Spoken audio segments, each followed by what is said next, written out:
The Greater Spiritual Reality with Dr. Gary Schuartz. Dr. Schuartz is a professor of psychology, medicine, neurology, psychiatry, and surgery at the University of Arizona and director of its Laboratory for Advances in Consciousness and Health. He is also director of development of energy healing at Canyon Ranch.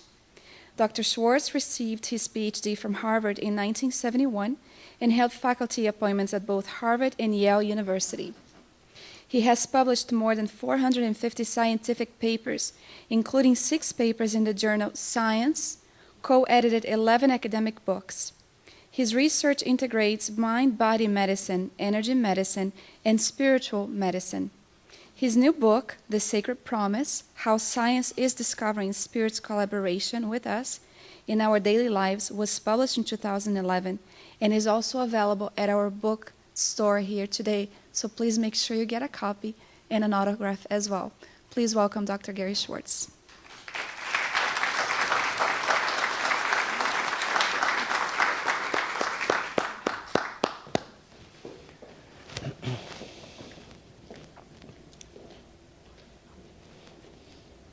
Thank you very much. Let's see which microphone is on. Is one of these microphones on? Can anybody hear me? Yeah. All right, thank you. And I just want to make sure that I know where the slide, how do we advance the slides? The green triangle. The what? Green triangle. This? Yeah. Really? Okay. The green triangle. Ah, I see I'm semi-colorblind, so I had to process this for a second.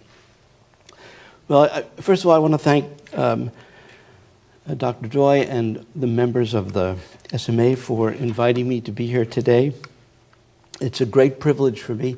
I should share with you that I've had the privilege of being here now a few years. And of all the meetings that I attend, either large or small, none for me is more inspirational, more moving, more spiritual and scientific than this particular meeting. It's also very special that as I said, that I was able to hear this tribute to, did you call it Candy BB? It's a great name. And I have a real resonance, by the way, with Levittown since I grew up on the Isle of Long, better known as Long Island. So I know Levittown. Now this presentation, The Greater Spiritual Reality, it's really novel for me because I didn't even pick the title. The title was picked by Dr. Joy. She says she got it from my website or a book or something, and it's very appropriate to do so, and it's even synchronistic, and we'll get to that in a bit. I want to begin by asking a question about the audience. I always do this whenever I talk about these areas, and particularly what we're going to be speaking about today. I mean, when Einstein was asked the question, do you believe in immortality? He said no, and one life is enough for me. Now, I suspect, but I don't want to prejudge this, that this group is probably somewhat predisposed to the idea of a greater spiritual reality. Because you know, there's 3 kinds of belief. There's disbelief or skepticism, which is how I was raised. I was brought up in a home where it was believed that it was ashes to ashes, dust to dust, case closed. I was raised in Western science. The idea of life after death was obviously a myth, and anyone who practiced this had to be engaged in fraud or were deceiving themselves. So there's skeptical disbelief. Then there's agnosticism. We're not sure what we believe. And then, of course, there's belief. Okay? And I'm curious, at this point, how many of you would say that you are skeptical about the notion of a greater spiritual reality? Please raise your hands. I'm looking for at least one skeptic in the audience. I don't see any. Do I have one? Okay. How many of you would say that you're agnostic at this point? You're not sure, but you'd like to learn more? I do not see one agnostic in the audience. So let me infer, because there's only 3 choices. How many of you would say that you believe in a greater spiritual reality? Raise your hands. Everybody better raise your hands. Okay, you are clearly a, quote, biased audience. Let me do a little bit more clarity about what we mean by a greater spiritual reality. So how many of you at this point, and I'll start with the yeses, how many of you would say that you, no, let's start with the skeptics. How many of you would say that you believe in the notion that there's a personal identity or soul that continues after physical death? How many of you would say you're skeptical? How many skeptics are there? Are there any skeptics here? I'm looking for one. I've got one. Thank you. Do I have two? Do I have two? Okay, we got one or two. How many of you would say that you're agnostic? You're not sure? So that I infer that the rest of you would say yes, of course. Okay. What about the notion of sacred messengers or angels? How many of you are skeptical of this hypothesis? Raise your hand, please. I'm looking for one skeptic here about angels. Well, she's not raising her hand. Are you? Okay, we have got one skeptic about angels. How many of you would say that you're agnostic about angels? Raise your hand. Wow. So virtually everyone believes in angels. Okay. What about the notion of a universal source, a divinity, a God, a good God? Any skeptics? Do we have one here? No? One? Okay, maybe two. How many of you would say that you're agnostic? You're not sure. We got a couple of here. Okay. So again, the majority of you believe. Okay. Well, then the question I want to ask you is, why do you believe? How is it that you've come to these conclusions about the existence of a greater spiritual reality with these different levels involved? How many of you would say that you believe because of your education and upbringing? This is what you were taught to believe, and you accept it, either through your family or your church or whatever. How many of you believe because you were educated to believe? Please raise your hands. Could I see them high, please? And by the way, you can raise your hand for more than one of these. So I'm seeing maybe 10% or so. Okay. How many of you would say that you believe because of emotion or preference? That is, you love the idea of God, you love the idea of angels, and it makes you happy, it brings you joy. The reason you believe is because of emotion. Please raise your hands. Okay. Okay, a few of you. All right. How about direct personal observations or experiences? Wow. Look at that. That's almost the entire audience. Okay. 4, how many of you believe because of logic or reason? Wow. Look at this. We've got personal experience and reason leading the pack together in this audience. Is that wonderful or what? And finally, how many of you believe in a greater spiritual reality because of current scientific evidence or research? Raise your hands. Wow. Okay. You've just earned the definition of being evidence-based spiritual organization, community of people. And that is beautiful. That really surprised me.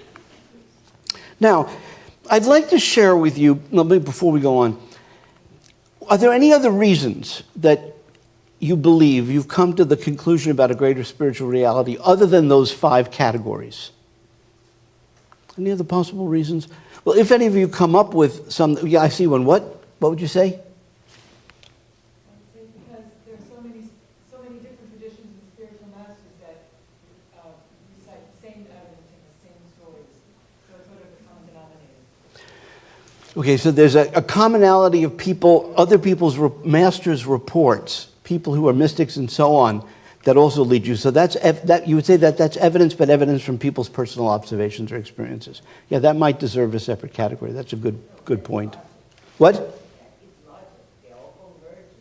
Right. Well, we're using logic to come to that conclusion, but it's also based on the evidence that people are reporting. So it's a mixture. Thank you. Okay. Well, the question is, how did I come to this belief? Because remember, I was raised to disbelieve, and I was good at it. I was really good at it. There was no question when I was in graduate school that consciousness was a byproduct of the brain. I was raised to believe that consciousness was a side effect of our neural functioning. That's what I was taught. But over the years, I was forced to entertain an alternative hypothesis. And as I've been struggling over the years to figure out how it is that I could come to change my belief about all of this, I ended up slowly but surely coming to what I call a hand of responsible and justified belief. So what I'm going to do is take you through the logic of this framework so you can see how it is that I was led to the conclusion that survival of consciousness is real. We could go through the same exercise with angels or the G word, but we don't have time to do all of that. So let me take you through this five-fingered model. I partly use the hand because it's easy for me to remember. I can put it on my fingers. I can also teach this to children and even my scientist colleagues. The first criteria that a scientist uses to come to a conclusion that something might be real is whether there's scientific theory and associated logic that predicts it. In fact, for most of my colleagues, they won't even entertain evidence unless they have some theory that can explain it. They don't like phenomena that they can't explain or challenge their current beliefs. So the question is there any theory from contemporary science that would lead us to the conclusion that our energy and information continues after we die? And the answer is, actually, there's a lot. And I'll give you an example that some of you have probably heard me share before. This was a lesson that came to me many years ago when I was a professor at Yale, and it transformed my consciousness. And it goes briefly as follows. You know, if we go out in the country, away from the city lights, the clear sky, no moon, we can see hundreds or thousands of stars with the naked eye. How many of you have ever been out in the country and witnessed the starlight? It's extraordinary, isn't it? With telescopes, we can see billions of galaxies, each containing billions of stars. And all that light has been traveling for millions or billions of years in the vacuum of space, and it's almost all perfectly preserved.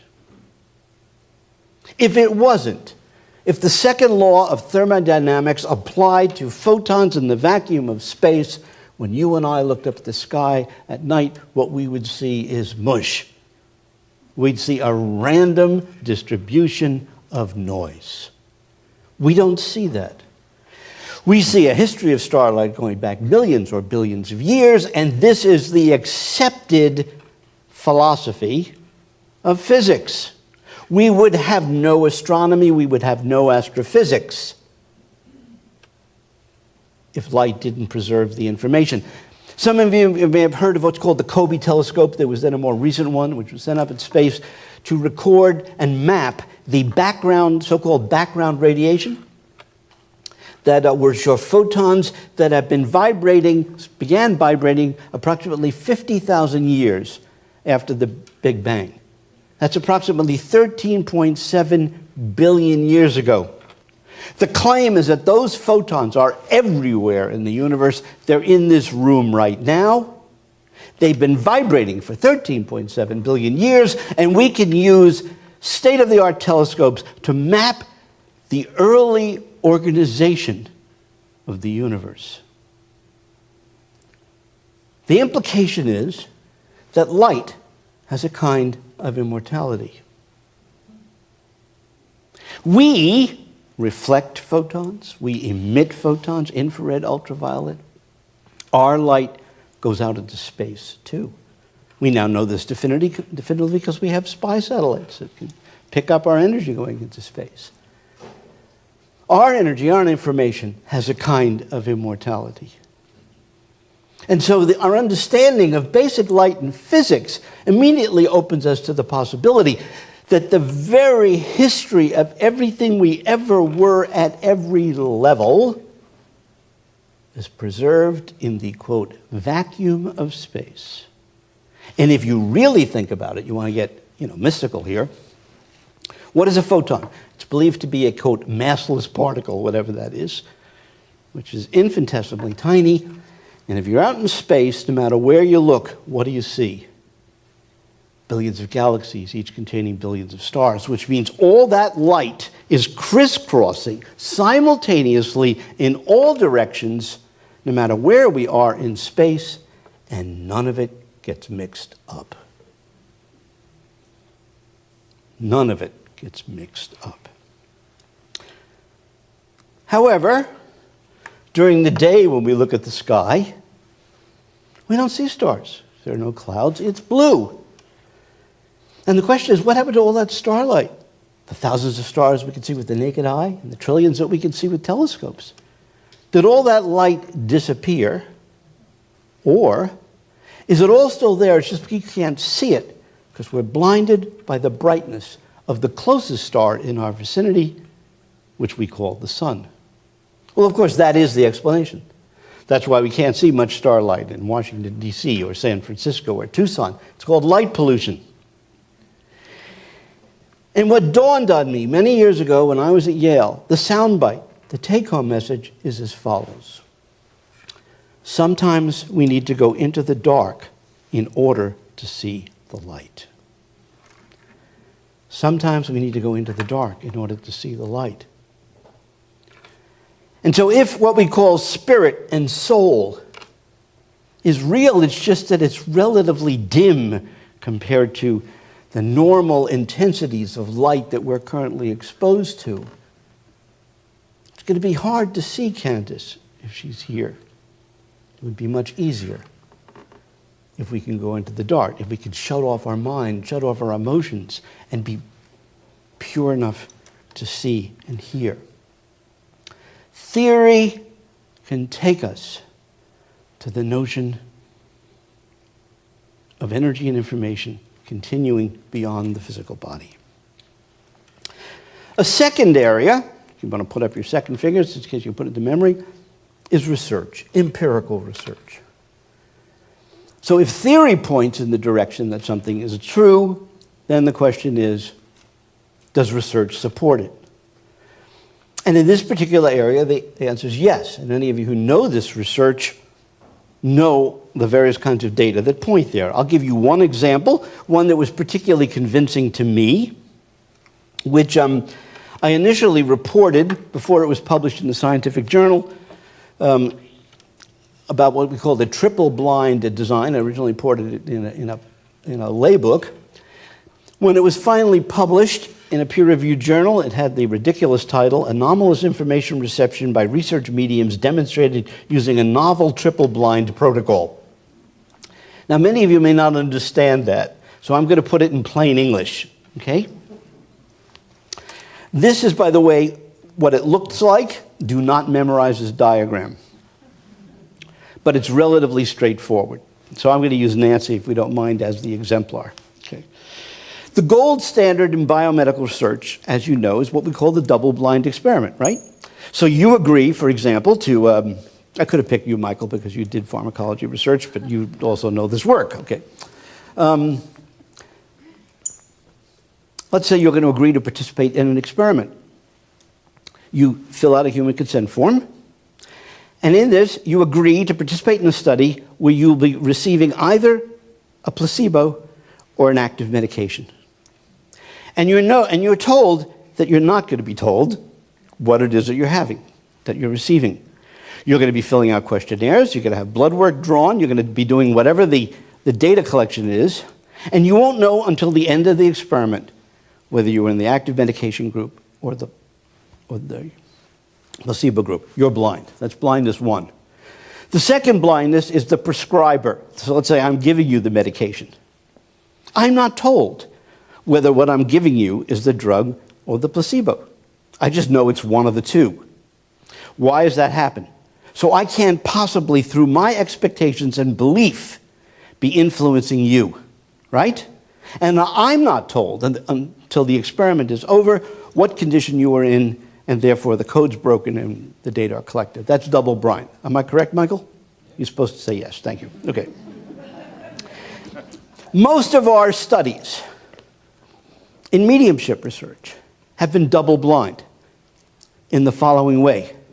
The medium was kept blind to the identity and details about the sitter, and the experimenter was kept blind to the details about the deceased loved ones of the sitter. So the medium wouldn't have any preconceived notions, and the experimenter couldn't influence her. However, the sitter, the person who wished to hear from their deceased loved ones, was always present when the reading took place. They were not blind. So the question is, how do we make the sitter blind? Answer, we don't let them be present at their own readings. Now, how do we do that? We do it in the following way. Again, the two of you are going to participate in this, if you don't mind. We will invite two people to participate in an experiment. And by the way, they do not know that the other one is participating. They understand that they're going to be participating in mediumship research and that there was going to be a reading involving a deceased loved one they wish to hear from. Okay? They were told they wouldn't be present, and later they'd be scoring the data. Okay? And let's say you wish to hear from somebody named Bob, and you wish to hear somebody named John. Okay? That's the only information you give to the experimenter. You are told that on Wednesday night, for example, you should invite your loved ones, as any way that you can, to show up at the laboratory and participate in the research. Okay? The experimenter on Wednesday night then calls a medium. They'll say, you are the medium. And this medium has participated in research before. And I'll say, hello, Marlene.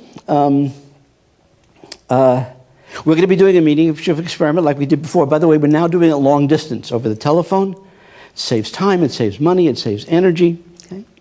And I say, okay, Marlene, we're going to be doing this experiment, and what I'm going to do is I'm going to give you the name of a deceased loved one, and then I wish you to please receive whatever information you can.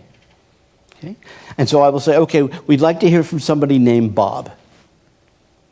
How many deceased Bobs are there? A lot. Not enough to give Marlene any specific information, but later, hopefully, we'll enable her to discriminate between somebody named Bob and somebody named John. After she gets this information, and of course the experimenter, I don't know if she's correct or not because I'm blind, and she's blind, I then ask her a series of specific questions. What did Bob look like? How did Bob die? What did Bob do in life? What were Bob's hobbies? The kind of information that would enable you to identify Bob. I then say, okay, thank you very much. Now what we're going to do is to ask you to contact another deceased person whose name is John. How many deceased Johns are there? A lot. But there's enough at least so that Marlene can potentially discriminate between Bob and John. She then gets what information she can. Then again, what does John look like? How did John die? What did John do in life? What were John's hobbies? Enough detail so you could recognize John. Then, both sets of readings are typed up. They're called A and B. A and B readings are sent to you and separately sent to you. You're told one of those readings is Bob. The other one is somebody else. One of those readings is John. The other is somebody else. You don't know which is which. And your task is to now score both readings for Bob, because you know Bob. You score both readings for John because you know John. You then summarize those scores, and then you pick which do you think is your loved one's reading. You got it? Triple blind.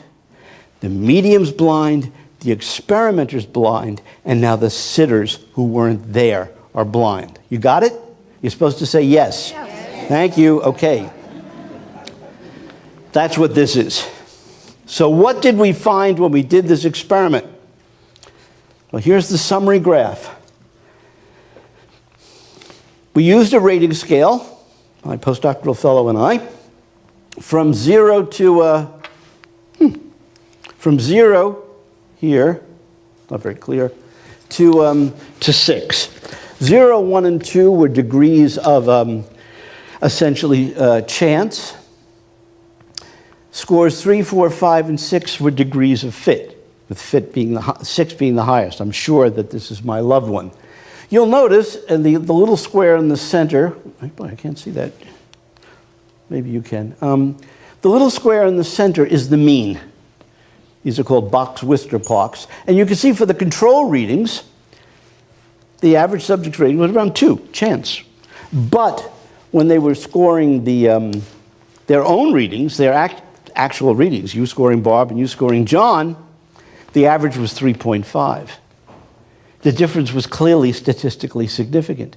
You could tell which was your reading, even though you weren't present when the reading took place. Here's the results when we plot each of the 8 research mediums that we used in this experiment. The dashed lines represent the control readings.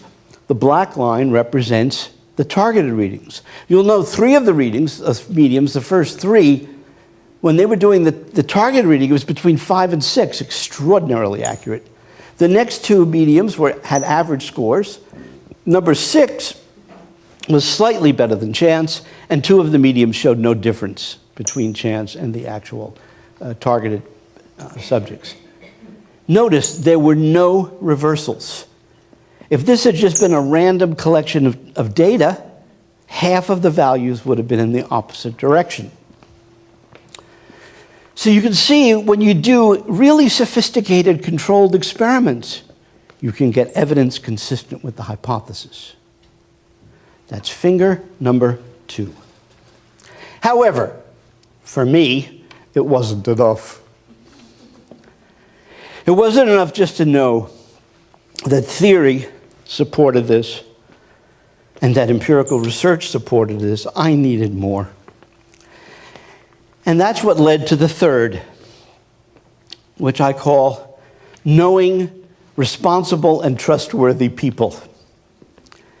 And these are people other than myself who have come to the conclusion that this belief is correct. And they have the qualities of what I call the 7 S's. And those are, and I sometimes forget them, they're smart. They're successful. They're sophisticated. They're complex thinkers. They're skeptical, as in questioning. They don't just accept things. They are savvy, meaning they've been around the block. They are spiritual, meaning they have ethics. They're responsible, they're caring. And 7, they're sane. Now, when you meet people, and I know there aren't too many of those people around, but when you meet people who have all 7 of those criteria, and they believe 1 and 2, who are we to now say? In other words, it's not just flakes. It's not just people who are irresponsible or unknowledgeable who believe this. People that we admire and trust believe it too. That's number 3. Then, oh, by the way, this is an example of such a person. His name is, the person on the left is Paul Davids. He's an independent film producer. His wife is a senior vice president at Universal Studios. Paul was an honors student at Princeton and then did a master's in film at the LA Film School, Film Institute, whatever it is. Long, complicated story, but one of his mentors, who was a leader in the science fiction field, in fact, he coined the term sci-fi. He passed away at the age of 92, and then anomalies began to start happening, which he couldn't explain. That sent him on a journey because he was able to record these anomalies. And it ultimately led to a documentary that he's produced called The Life After Death Project, which you can get on Amazon, for example. He ultimately got to me because he wanted to see whether there could be independent verification of what he was experiencing with mediums. And I ultimately arranged this for him, and they were extraordinary. And then Forrest himself began to show up with our equipment, our technology. Paul is about as smart as they come and as responsible as they come. He's evidence-based, and he was led to the conclusion that all this and more was real.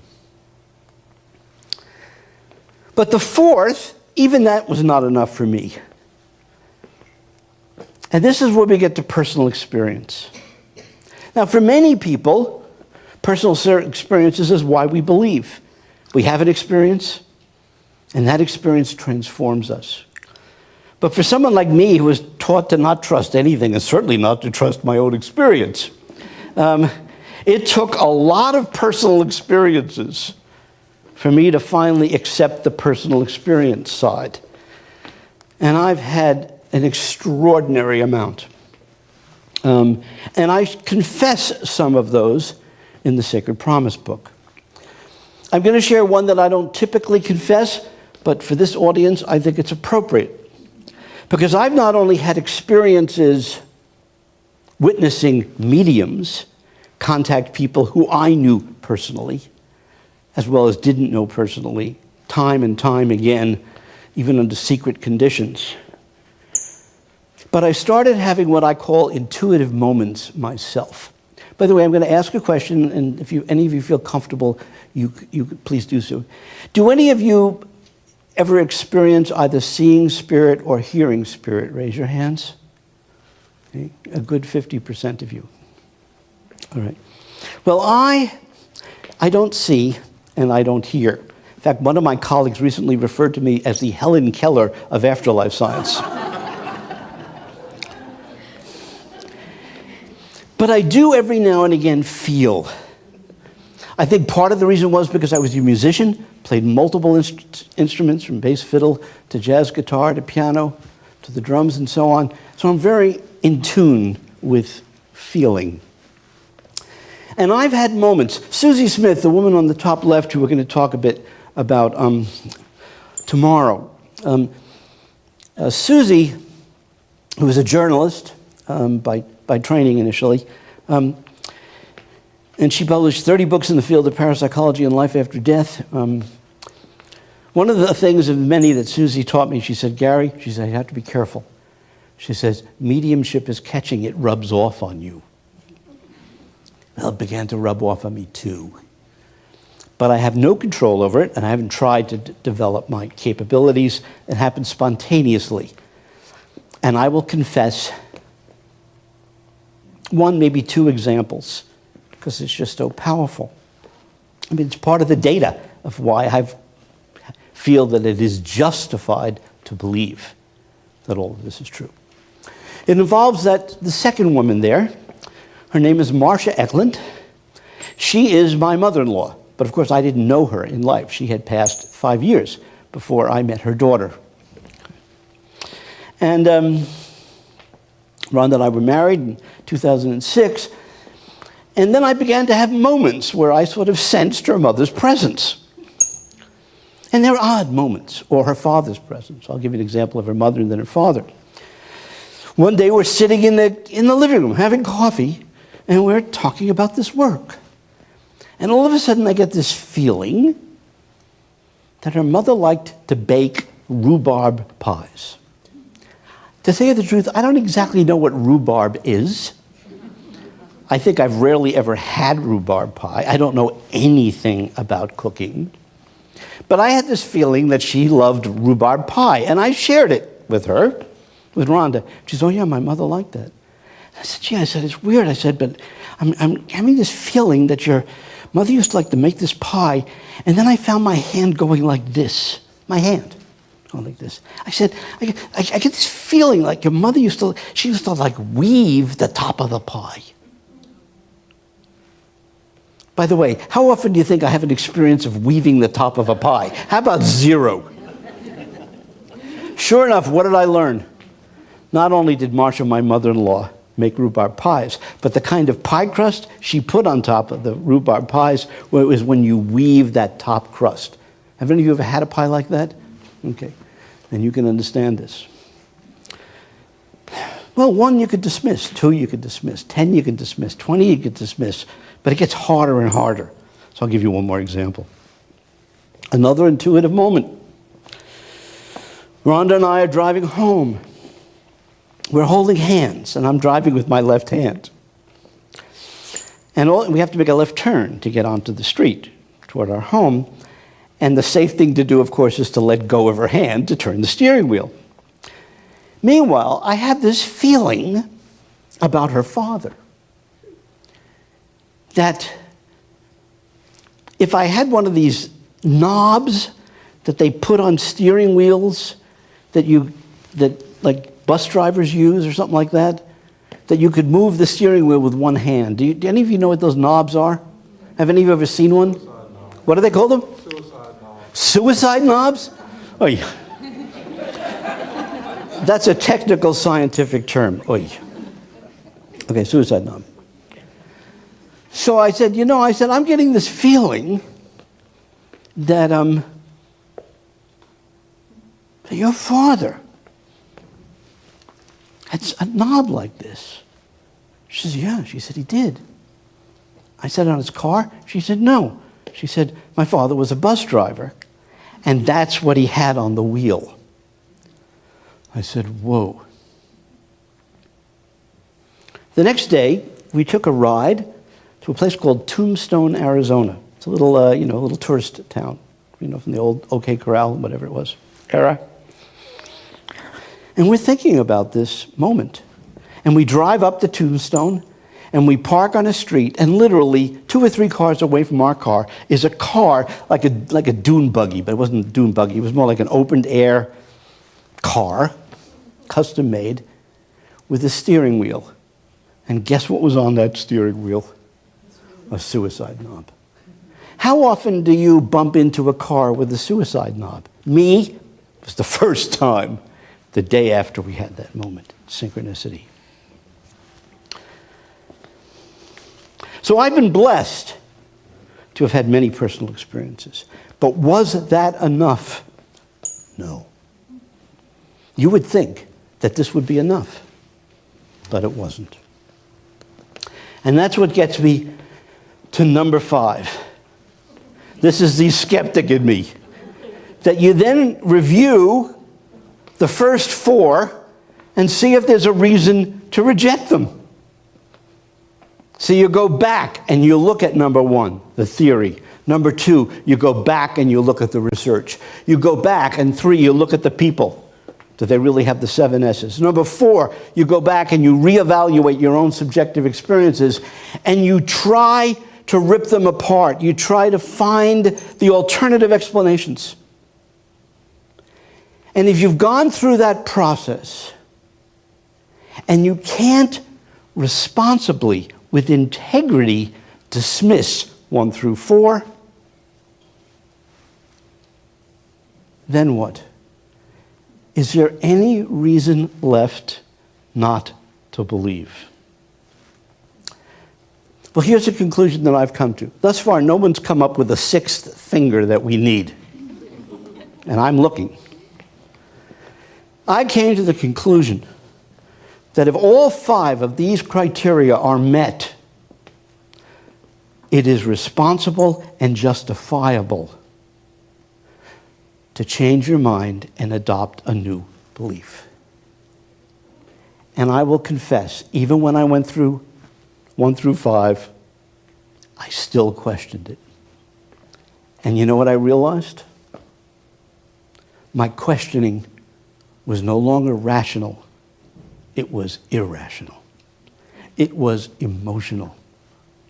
And so then I had to start going, given everything in this particular instance points in this direction, if I still have difficulty accepting this, then the problem is me.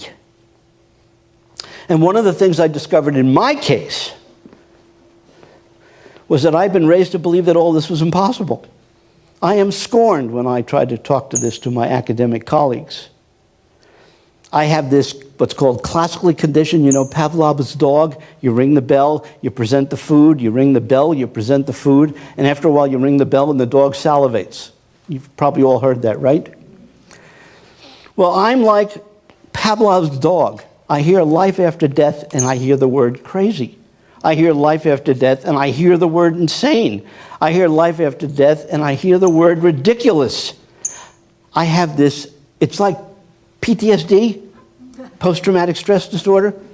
I believe that I'm suffering from what I call PESD, a post-education stress disorder.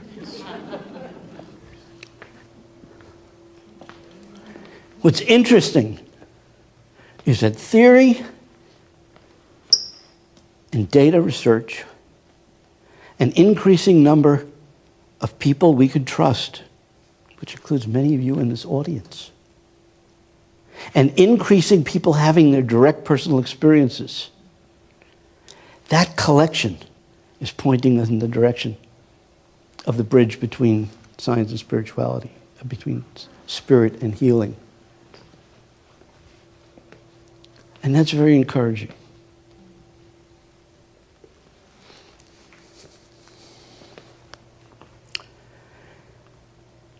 Carl Sagan wrote, "It is the tension between creativity and skepticism that has produced the stunning and unexpected findings in science. Remembering number 5 is not bad science. It's just discerning when you have enough justification to say it's time to accept the new hypothesis." As you can see, this same approach has been one that has taken me in many areas of science. I was so shocked and thrilled to learn that the two of you wrote a book about living a good life and a God life. Deepak Chopra, who you mentioned, is coming out with a new book in November called The Future of God. It's going to be quite extraordinary. I think he's even doing a PBS special based on the book. It's coming. So let's get back to the greater spiritual reality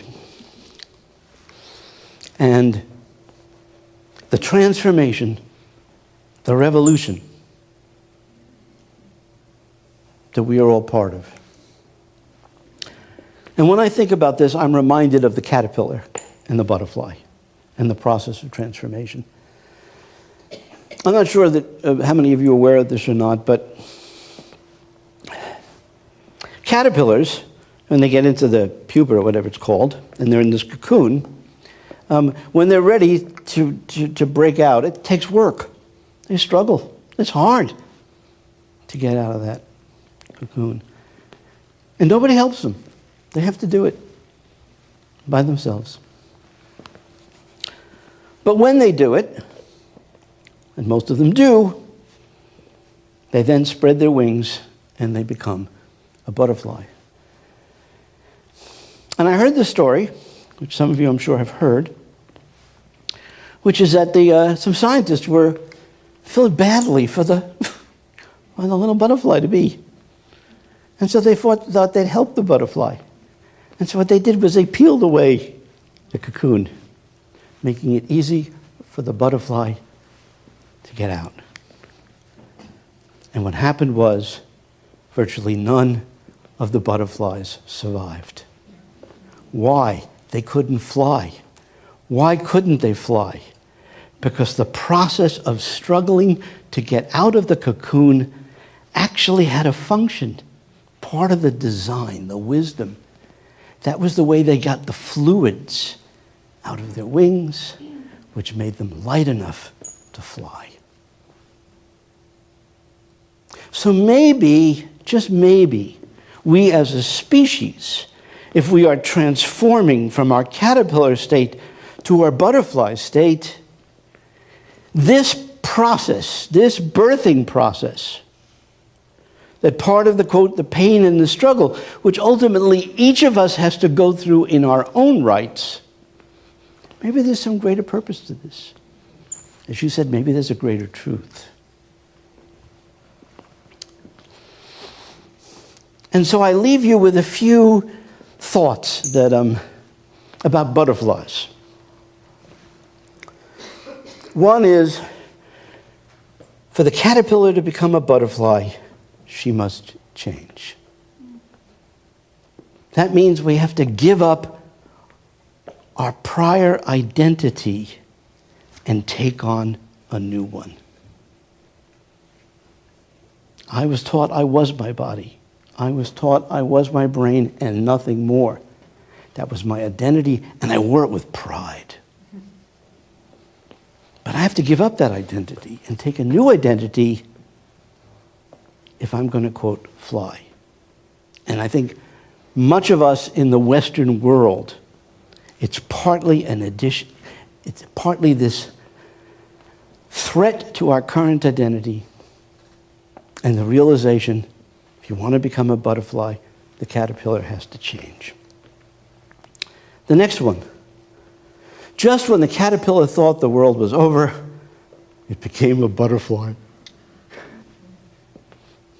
Isn't that a great image? We sometimes think that, at least I certainly think, I look at what's happening in the world and I say, I don't see humanity waking up. I don't see how this organization or any organization or all the scientific data in the world is not only going to wake humanity up, but is going to inspire us to become a more evolved spiritual species and therefore care about things greater than ourselves and not just our fellow human beings, but animals and plants and nature and the planet in a greater spiritual reality. And then I remember this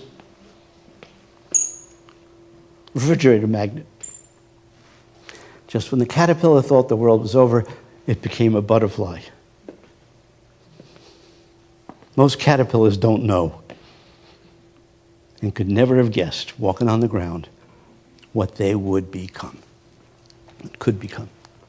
The next one. Once you choose hope, anything is possible. Anything's possible. And that, interestingly, is attributed to Christopher Reeves.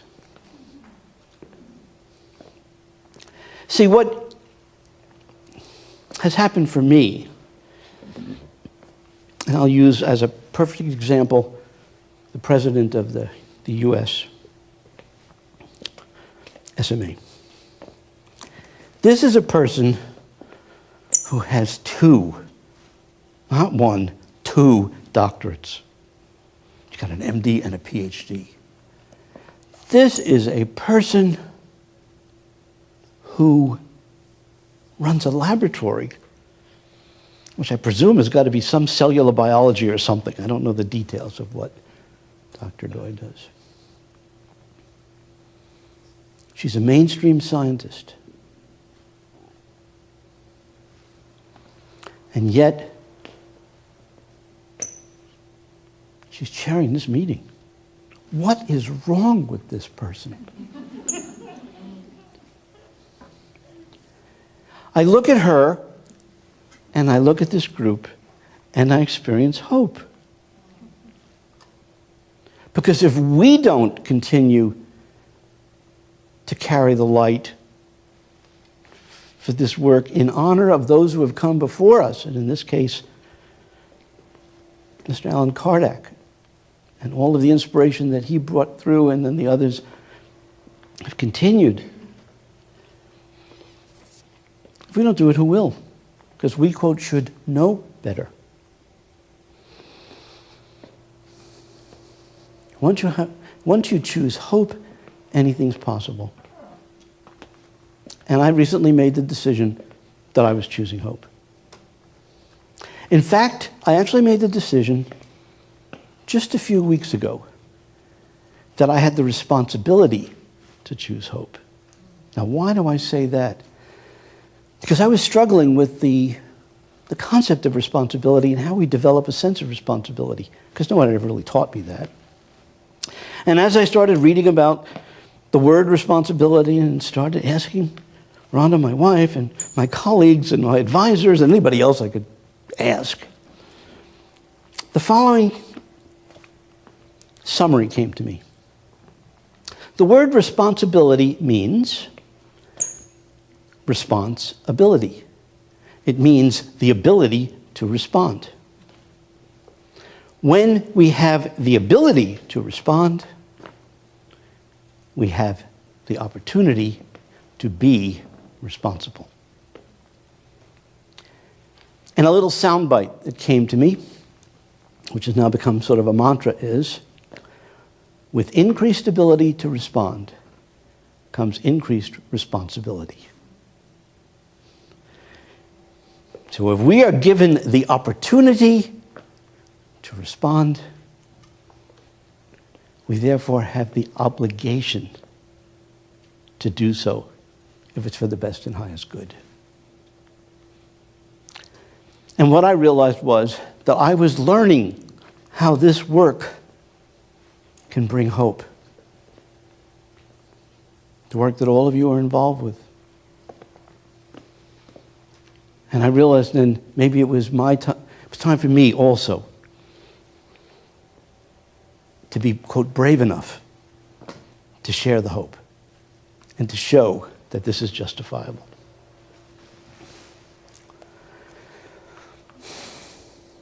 Love is like a butterfly. It goes where it pleases, and it pleases wherever it goes. That's another message of this work, isn't it? The bottom line is it's all about love. That's what we hear. We hear the phrase, God is good. We hear the phrase, God is love. I was reading your pamphlet, and on the back it's got a list of principles. That's core to what Spiritists believe. Dr. Mario Beauregard, who will be speaking tomorrow, he has been inspiring me. We've been sort of doing it independently, but he's going to carry the torch for it. He said, you know, it's time that science addresses the spiritual love hypothesis. And ultimately, the question of divine love or source love. There's no reason why this can't be, quote, brought into the laboratory, too. So, where does this leave us? It leads me to say, thank you. But I'm not just saying thank you to Dr. Doy. I'm not just saying thank you to the people who organized this meeting. I'm not just saying thank you to all the speakers who are here. By the way, it is definitely your fault that I made this trip. I would have been here watching it on Skype. I'm glad you forced me to come. Thank you. Okay. I'm not just thanking all of you for being here, caring enough, and in your own ways, bringing this to the people, the communities, the areas in which you bring it forth. I'm thanking the greater spiritual reality. You see, because if all this is true, then this room is filled with spirits. Alan Kardec is here, and all of the people who are that you are so fond of, they're here. Your individual loved ones are here. The scientists that we work through with on the other side collaboratively are here. Susie Smith and Marcia Eklund, she's here. Candace is here. Candy Beebe, she's here. And the fact that I can't see them and I can't hear them is not an excuse to therefore assume or conclude that they're not here. So I leave you with this thought, and that is, thank you, universe. Thank you, Spirit. Thank you, all the forces that have brought us together, and that may you be able to bring this family together for many years to come. Thank you.